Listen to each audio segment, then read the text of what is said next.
ଓମ୍ ଶାନ୍ତି।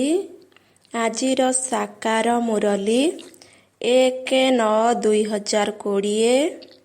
प्राप्तः मुरली बाप दादा मधुबन।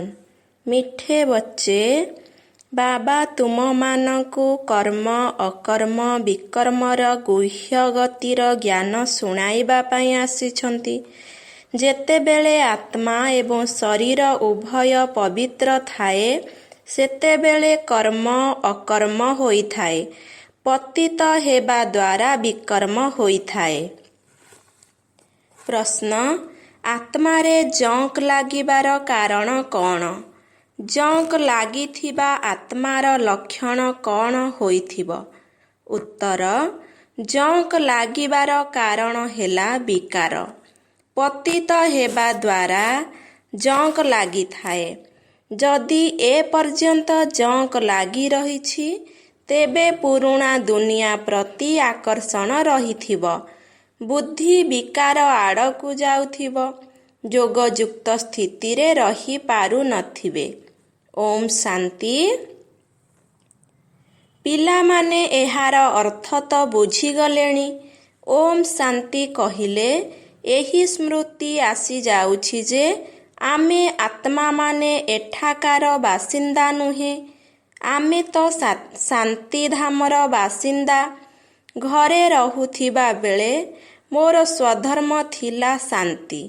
पुणी एठाकु आसी अभिनय करुछु काहींकि ना शरीर सहित कर्म करिबाकु पडुछि।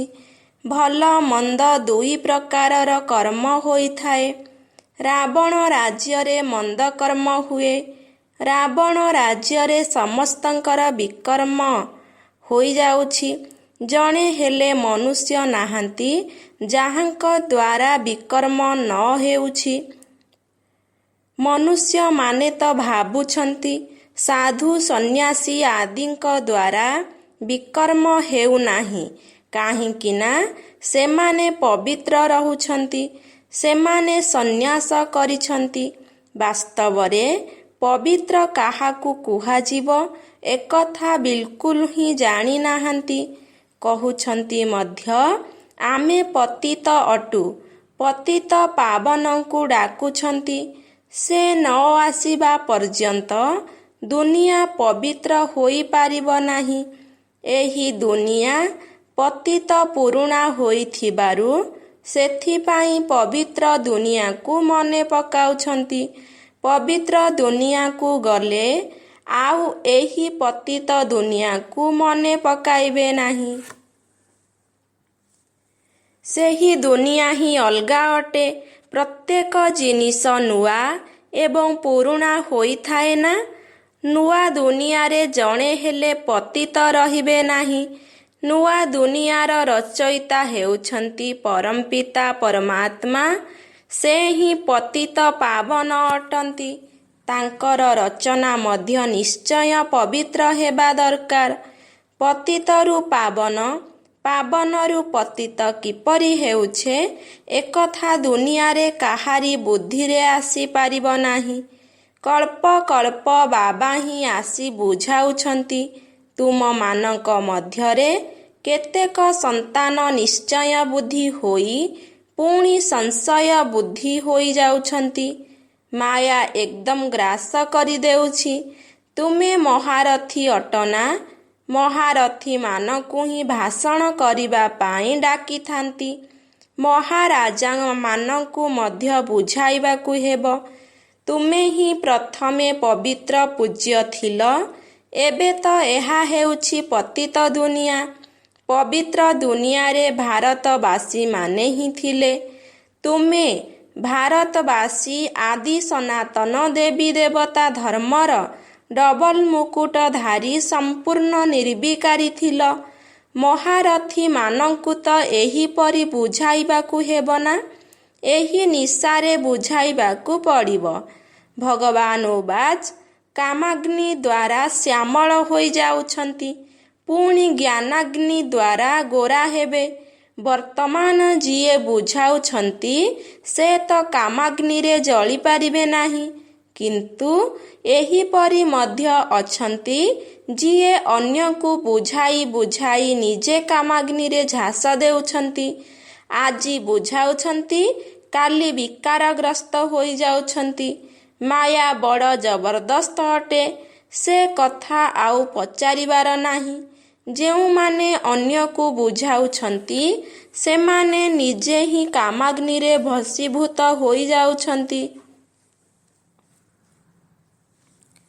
ପୁଣି ପଶ୍ଚାତାପ କରୁଛନ୍ତି, ଏହା କ'ଣ ହେଲା? ବକ୍ସିଂ ଚାଲିଛି ନା? ସ୍ତ୍ରୀକୁ ଦେଖିଲେ ଆକର୍ଷଣ ଆସିଲା, ପୁଣି ମୁହଁ କଳା କରିଦେଲେ। ମାୟା ବହୁତ ଧୂର୍ତ୍ତ ଅଟେ। ପ୍ରତିଜ୍ଞା କରିବା ପରେ ପରେ ପତିତ ହେଉଥିବାରୁ 100 ଗୁଣା ଦଣ୍ଡ ଭୋଗିବାକୁ ପଡ଼ୁଛି। ସେମାନେ ତ ଯେପରି ଶୂଦ୍ର ସମାନ ପତିତ ହୋଇଗଲେ।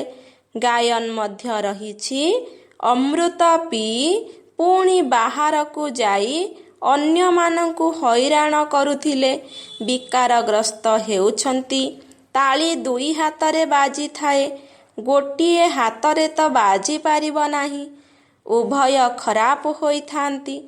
ପୁଣି କେହି ତ ସମାଚାର ଦେଉଛନ୍ତି, କେହି ପୁଣି ଲଜ୍ଜାବଶତଃ ସମାଚାର ହିଁ ଦେଉନାହାନ୍ତି। ଭାବୁଛନ୍ତି ବ୍ରାହ୍ମଣ କୁଳରେ ନାମ ବଦନାମ ହୋଇଯିବ। ଯୁଦ୍ଧରେ କେହି ହାରିଗଲେ ହାହାକାର ହୋଇଯାଏ।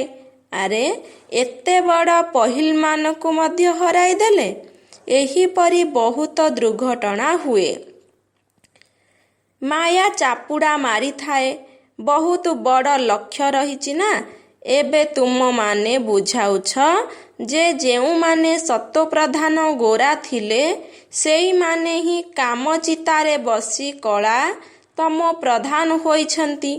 ରାମଙ୍କୁ ମଧ୍ୟ କଳା କରିଦେଇଛନ୍ତି। ବହୁତଙ୍କ ଚିତ୍ର ତ କଳା କରିଦେଇଛନ୍ତି। କିନ୍ତୁ ମୁଖ୍ୟଙ୍କ କଥା ବୁଝାଯାଉଛି। ଏଠାରେ ମଧ୍ୟ ରାମଚନ୍ଦ୍ରଙ୍କର ଚିତ୍ରକୁ କଳା ରହିଛି। ସେମାନଙ୍କୁ ପଚାରିବା ଦରକାର, ରାମଙ୍କୁ କଳା କାହିଁକି କରିଛନ୍ତି? କହିବେ, ଏହା ତ ଈଶ୍ୱରଙ୍କର ଭାବି। ଏହିପରି ପ୍ରଚଳିତ ଅଛି। କାହିଁକି ହେଉଛି, କ'ଣ ହେଉଛି, ଏକଥା କିଛି ହେଲେ ଜାଣିନାହାନ୍ତି। ଏବେ ତୁମକୁ ବାବା ବୁଝାଉଛନ୍ତି, କାମଚିତା ଉପରେ ବସିବା ଦ୍ୱାରା ପତିତ ଦୁଃଖୀ ହୋଇଗଲ। ପାଇ ପଇସାର ବି ମୂଲ୍ୟ ରହିଲା ନାହିଁ। ତାହା ହେଉଛି ନିର୍ବିକାରୀ ଦୁନିଆ, ଏହା ବିକାରୀ ଦୁନିଆ। ତେଣୁ ଏହିପରି ଭାବରେ ବୁଝାଇବା ଦରକାର। ଏମାନେ ସୂର୍ଯ୍ୟବଂଶୀ, ଏମାନେ ଚନ୍ଦ୍ରବଂଶୀ, ପୁଣି ବୈଶ୍ୟବଂଶୀ ହେବାକୁ ହିଁ ପଡ଼ିବ। ବାମ ମାର୍ଗରେ ଯିବା ଦ୍ୱାରା ସେମାନଙ୍କୁ ଦେବତା ବୋଲି କୁହାଯାଇ ପାରିବ ନାହିଁ। ଜଗନ୍ନାଥଙ୍କ ମନ୍ଦିର ଉପରେ ଦେବତାମାନଙ୍କ କୁଳ ଦର୍ଶାଯାଇଛି। ପୋଷାକ ଦେବତାମାନଙ୍କ ପରି ରହିଛି, କିନ୍ତୁ ଚଳଣି ବହୁତ ଖରାପ ଦର୍ଶାଯାଇଛି। ବାବା ଯେଉଁ କଥା ଉପରେ ଧ୍ୟାନ ଆକର୍ଷିତ କରୁଛନ୍ତି ସେଥିପ୍ରତି ଧ୍ୟାନ ଦେବା ଦରକାର। ମନ୍ଦିରରେ ବହୁତ ସେବା ହୋଇପାରିବ। ଶ୍ରୀନାଥ ଦ୍ୱାରରେ ମଧ୍ୟ ବୁଝାଇ ପାରିବ। ପଚାରିବା ଦରକାର ଯେ ଏହାଙ୍କୁ କଳା କାହିଁକି କରିଛନ୍ତି? ଏକଥା ବୁଝାଇବା ତ ବହୁତ ଭଲ। ତାହା ହେଲା ସ୍ୱର୍ଣ୍ଣିମ ଯୁଗ, ଏହା ଲୌହ ଯୁଗ। ଜଙ୍କ ଲାଗିଯାଉଛି ନା? ଏବେ ତୁମର ଜଙ୍କ ସଫା ହେଉଛି। ଯେଉଁମାନେ ମନେ ପକାଉ ନାହାନ୍ତି ତାଙ୍କର ଜଙ୍କ ମଧ୍ୟ ସଫା ହେଉନାହିଁ। ବହୁତ ଜଙ୍କ ଲାଗିଥିଲେ ତାଙ୍କର ପୁରୁଣା ଦୁନିଆ ପ୍ରତି ଆକର୍ଷଣ ରହିବ। ବିକାର ଦ୍ୱାରା ସବୁଠାରୁ ଅଧିକ ଜଙ୍କ ଲାଗୁଛି। ଏହା ଦ୍ୱାରା ହିଁ ପତିତ ହୋଇଛନ୍ତି। ନିଜର ଯାଞ୍ଚ କରିବାକୁ ହେବ। ମୋର ବୁଦ୍ଧି ବିକାର ଆଡ଼କୁ ଆକର୍ଷିତ ହେଉନାହିଁ ତ? ଭଲ ଫାଷ୍ଟକ୍ଲାସ୍ ପିଲାମାନେ ମଧ୍ୟ ଫେଲ ହୋଇଯାଉଛନ୍ତି। ଏବେ ତୁମକୁ ଏହି ଜ୍ଞାନ ମିଳିଛି। ମୁଖ୍ୟ କଥା ହେଉଛି ପବିତ୍ରତା। ଆରମ୍ଭରୁ ନେଇ ଏହା ଉପରେ ହିଁ ଝଗଡ଼ା ହେଉଛି। ବାବା ହିଁ ଏହି ଯୁକ୍ତି ରଚନା କରିଛନ୍ତି। ସମସ୍ତେ କହୁଥିଲେ ଆମେ ଜ୍ଞାନ ଅମୃତ ପିଇବାକୁ ଯାଉଛୁ। ଜ୍ଞାନ ସାଗରଙ୍କ ପାଖରେ ହିଁ ଜ୍ଞାନ ଅମୃତ ରହିଛି। ଶାସ୍ତ୍ର ପଢ଼ିବା ଦ୍ୱାରା ତ କେହି କେହି ପତିତରୁ ପବିତ୍ର ହୋଇପାରିବେ ନାହିଁ। ପବିତ୍ର ହୋଇ ପୁଣି ପବିତ୍ର ଦୁନିଆକୁ ଯିବାକୁ ହେବ। ଏଠାରେ ପବିତ୍ର ହୋଇ ପୁଣି କୁଆଡ଼େ ଯିବେ? ଲୋକେ ଭାବୁଛନ୍ତି ଅମୁକ ମୋକ୍ଷ ପାଇଗଲା। ତାଙ୍କୁ କ'ଣ ଜଣା? ଯଦି ମୋକ୍ଷକୁ ପାଇଲେ ତେବେ ତାଙ୍କର କ୍ରିୟା କର୍ମ ମଧ୍ୟ କରିବା ଆବଶ୍ୟକ ନାହିଁ। ଏଠାରେ ଜ୍ୟୋତି ଜଳାଇଛନ୍ତି ଯେପରି ତାଙ୍କୁ କୌଣସି ଅସୁବିଧା ନ ହେଉ, ଅନ୍ଧାରରେ ଧକ୍କା ନ ଖାଆନ୍ତୁ। ଆତ୍ମା ତ ଗୋଟିଏ ଶରୀର ଛାଡ଼ି ଆଉ ଗୋଟିଏ ଶରୀର ଧାରଣ କରେ। ଗୋଟିଏ ସେକେଣ୍ଡର କଥା ଅଟେ। ଅନ୍ଧକାର ପୁଣି କୁଆଡ଼ୁ ଆସିଲା? ଏହି ପ୍ରଥା ପ୍ରଚଳିତ ହୋଇ ଆସୁଛି। ତୁମେ ମଧ୍ୟ କରୁଥିଲ, ଏବେ କିଛି ହେଲେ କରୁନାହଁ। ତୁମେ ଜାଣିଛ ଶରୀର ତ ମାଟି ହୋଇଗଲା। ସେଠାରେ ଏପରି ନୀତି ନିୟମ ରହିବ ନାହିଁ। ରିଦ୍ଧି ସିଦ୍ଧି କଥାରେ କିଛି ମୂଲ୍ୟ ହିଁ ନାହିଁ। ଧରିନିଅ କାହାର ଡେଣା ଲାଗିଯାଇଛି, ପୁଣି ଉଡ଼ିବାରେ ଲାଗୁଛନ୍ତି। କିନ୍ତୁ ଏହା ଦ୍ୱାରା ଫାଇଦା କ'ଣ ମିଳିବ? ବାବା ତ କହୁଛନ୍ତି ମୋତେ ମନ ପକାଅ, ତେବେ ବିକର୍ମ ବିନାଶ ହେବ। ଏହା ହେଉଛି ଯୋଗ ଅଗ୍ନି, ଯାହା ଦ୍ୱାରା ତୁମେ ପତିତରୁ ପବିତ୍ର ହେବ। ଜ୍ଞାନ ଦ୍ୱାରା ଧନ ମିଳିଥାଏ। ଯୋଗ ଦ୍ୱାରା ସର୍ବଦା ସୁସ୍ଥ ପବିତ୍ର, ଜ୍ଞାନ ଦ୍ୱାରା ଧନବାନ ହେଉଛ। ଯୋଗୀ ସର୍ବଦା ଦୀର୍ଘାୟୁ ହୋଇଥାନ୍ତି। ଭୋଗୀମାନଙ୍କର ଆୟୁଷ କମ୍ ହୋଇଥାଏ। କୃଷ୍ଣଙ୍କୁ ଯୋଗେଶ୍ୱର କହିଥାନ୍ତି। ଈଶ୍ୱରଙ୍କୁ ମନେ ପକାଇବା ଦ୍ୱାରା ସେ କୃଷ୍ଣ ହୋଇଛନ୍ତି। ତାଙ୍କୁ ସ୍ୱର୍ଗରେ ଯୋଗେଶ୍ୱର ବୋଲି କୁହାଯିବ ନାହିଁ। ସେ ତ ହେଲେ ରାଜକୁମାର। ପୂର୍ବ ଜନ୍ମରେ ଏହିପରି କର୍ମ କରିଛନ୍ତି, ଯାହା ଦ୍ୱାରା ଏପରି ହୋଇଛନ୍ତି। କର୍ମ ଅକର୍ମ ବିକର୍ମର ଗତି ମଧ୍ୟ ବାବା ବୁଝାଉଛନ୍ତି। ଅଧା କଳ୍ପ ରାମ ରାଜ୍ୟ, ଅଧା କଳ୍ପ ରାବଣ ରାଜ୍ୟ ଚାଲୁଛି। ବିକାରଗ୍ରସ୍ତ ହେବା ଏହା ସବୁଠାରୁ ବଡ଼ ପାପ ଅଟେ।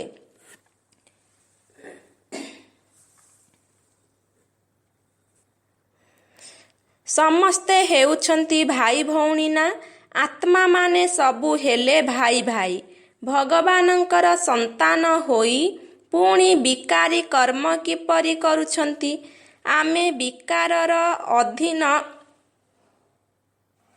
ଅଧୀନ ହୋଇପାରିବୁ ନାହିଁ। ଏହି ଯୁକ୍ତି ଦ୍ୱାରା ହିଁ ପବିତ୍ର ରହିପାରିବ। ତୁମେ ଜାଣିଛ ଏବେ ରାବଣ ରାଜ୍ୟ ସମାପ୍ତ ହେଉଛି। ତାପରେ ପ୍ରତ୍ୟେକ ଆତ୍ମା ପବିତ୍ର ହୋଇଯିବେ। ତାକୁ କୁହାଯାଉଛି ଘରେ ଘରେ ଆଲୋକିତ ହୋଇଯିବ। ତୁମର ଜ୍ୟୋତି ଜାଗ୍ରତ ହୋଇ ରହିଛି। ଜ୍ଞାନର ତୃତୀୟ ନେତ୍ର ମିଳିଛି। ସତ୍ୟ ଯୁଗରେ ସମସ୍ତେ ପବିତ୍ର ହିଁ ରହିବେ। ଏକଥା ମଧ୍ୟ ତୁମେ ଏବେ ବୁଝୁଛ। ଅନ୍ୟକୁ ବୁଝାଇବା ପାଇଁ ପିଲାମାନଙ୍କ ଠାରେ କ୍ରମାନ୍ୱୟରେ ଶକ୍ତି ରହିଛି। କ୍ରମାନ୍ୱୟରେ ଯୋଗଯୁକ୍ତ ରହୁଛନ୍ତି। ରାଜଧାନୀ କିପରି ସ୍ଥାପନ ହେଉଛି କାହାରି ବୁଦ୍ଧିରେ ଏକଥା ନଥିବ। ତୁମେ ସେନା ଅଟନା? ଜାଣିଛ ଯେ ଯୋଗର ବଳ ଦ୍ୱାରା ଆମେ ପବିତ୍ର ହୋଇ ରାଜରାଣୀ ହେଉଛୁ। ପୁଣି ପରଜନ୍ମରେ ଜନ୍ମରୁ ମୁଖରେ ସୁନା ଚାମଚ ରହିବ। ଗୋଲ୍ଡେନ ସ୍ପୁନ୍ ଇନ୍ ମାଉଥ୍ ହେବ। କେହି ଯଦି ବଡ଼ ପରୀକ୍ଷାରେ ପାସ୍ କରନ୍ତି, ସେ ବଡ଼ ପଦ ମଧ୍ୟ ପାଇଥାନ୍ତି। ଫରକ ରହୁଛି ନା?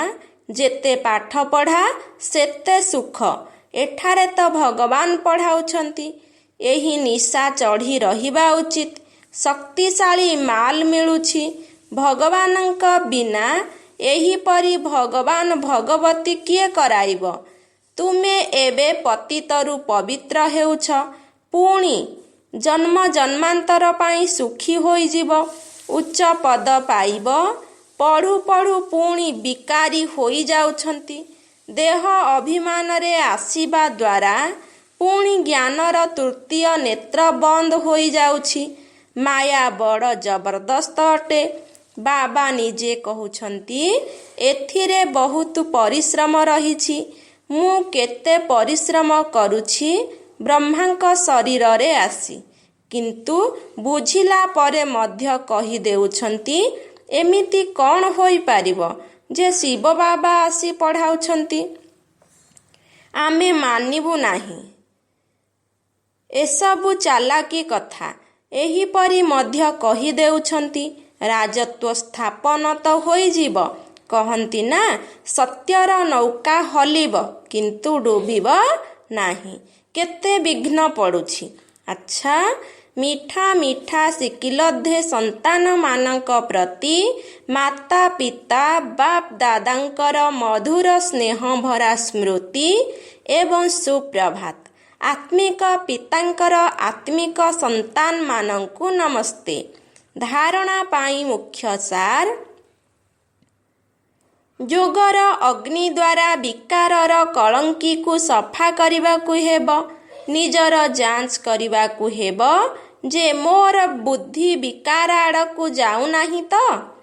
2 ନମ୍ବର, ନିଶ୍ଚୟ ବୁଦ୍ଧି ହେବା ପରେ ପୁଣି କେବେ ବି କୌଣସି କଥାରେ ସଂଶୟ ଆଣିବା ଉଚିତ ନୁହେଁ।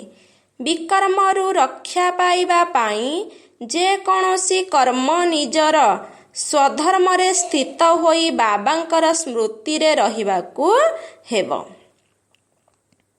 ବରଦାନ, ସର୍ବପ୍ରାପ୍ତିର ଅନୁଭବ ଦ୍ୱାରା ଶକ୍ତିଶାଳୀ ହୋଇ ସଦା ସଫଳତା ମୂରତ ହୁଅ।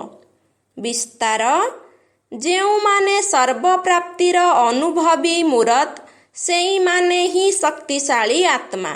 ଏହିଭଳି ଶକ୍ତିଶାଳୀ ଏବଂ ସର୍ବପ୍ରାପ୍ତିର ଅନୁଭବୀ ଆତ୍ମାମାନେ ହିଁ ସଫଳତା ମୂରତ ହୋଇପାରିବେ।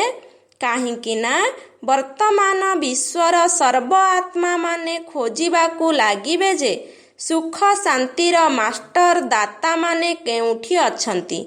ତେଣୁ ତୁମମାନଙ୍କ ନିକଟରେ ଯଦି ସର୍ବଶକ୍ତିର ଷ୍ଟକ୍ ଜମା ଥିବ, ତେବେ ଯାଇ ସମସ୍ତଙ୍କୁ ସନ୍ତୁଷ୍ଟ କରିପାରିବ। ଯେପରି ଆଜିକାଲି ଗୋଟିଏ ଷ୍ଟୋରରୁ ସବୁ ପ୍ରକାର ଜିନିଷ ମିଳିଯାଉଛି, ସେହିପରି ତୁମମାନଙ୍କୁ ହେବାକୁ ପଡ଼ିବ। ଏମିତି ନୁହେଁ ଯେ ସହନ କରିବାକୁ ଶକ୍ତି ଥିବ କିନ୍ତୁ ସମ୍ମୁଖୀନ କରିବାର ଶକ୍ତି ନଥିବ। ତେଣୁ ସଫଳତା ମୂରତ ହେବା ପାଇଁ ତୁମମାନଙ୍କୁ